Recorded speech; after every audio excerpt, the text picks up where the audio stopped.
नमस्कार, आप देख रहे हैं पटना न्यूज़ 24 लाइव। अभी हम मौजूद हैं छोटी पट्टी बड़गांव के मंगलम मैरिज हॉल में और यहाँ पर जैस मंगलम सिंह उर्फ जय सिंह द्वारा एक कार्यक्रम आयोजित किया गया है, जिसमें कार्यकर्ता लोगों के साथ एक बैठक की गई है, जिसमें कई सारे मुद्दे हैं जिसको लेकर के चर्चा किया गया है। जिसमें सबसे बड़ा मुद्दा बेतिया राज्य का 1400 एकड़ जमीन को लेकर के बहुत सारा मामला सामने आया है, जिसको लेकर के उन्होंने क्या कहा है हम आपको सुनवाते हैं। मुद्दा बहुत स्पष्ट है। आज हम लोग यहाँ इसलिए आए हैं क्योंकि बेतिया राज और रामनगर राज, बेतिया राज का लगभग 1400 एकड़ और रामनगर राज का 100 एकड़ जमीन, जिस पर पिछले 4 महीने से सरकार ने रोक लगा दिया है उसकी खरीद बिक्री पे।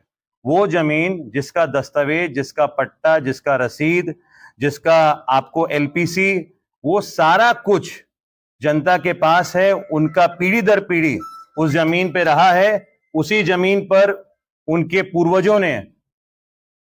पूर्वज उसी जमीन पर रहे, उस जमीन को सींचे। आज सरकार उस जमीन पर अपना आंख दिखा रही है। सरकार कहती है कि नहीं भाई, वो जमीन आप खरीद बेच नहीं सकते, वो जमीन हमारा है। और ये बहुत दुख का बात है।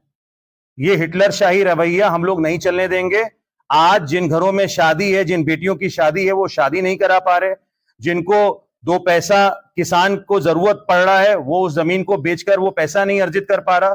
तो सबसे बड़ी बात तो ये है कि जो आशियाना बना हुआ है, जो घर बन गया है शहरों में, अगर ये सरकार आएगी तो उन घर को भी तहस नहस कर देगी। तो ये बहुत बड़ा मुद्दा है और उस मुद्दे को लेकर हम लोग धरातल पर आए हैं। हम लोग सरकार को रिटर्न भी आवेदन दे रहे हैं, लेकिन अगर ये सुनवाई सरकार नहीं सुनेगा तो इसको लेकर पूर्ण रूप से हम लोग धरना पे बैठेंगे, आंदोलन करेंगे। लेकिन जो हक है बगहा की जनता का, जो हक है, जो 3, साढ़े 3, 4 महीने से किस आधार पर आपने ये जो खरीद बिक्री, जो रजिस्ट्री है, उसको किस आधार पे रोका है, इसका जवाब हम चाहते हैं। बगहा से पटना न्यूज़ 24 लाइव के लिए एमडी मंजर आलम।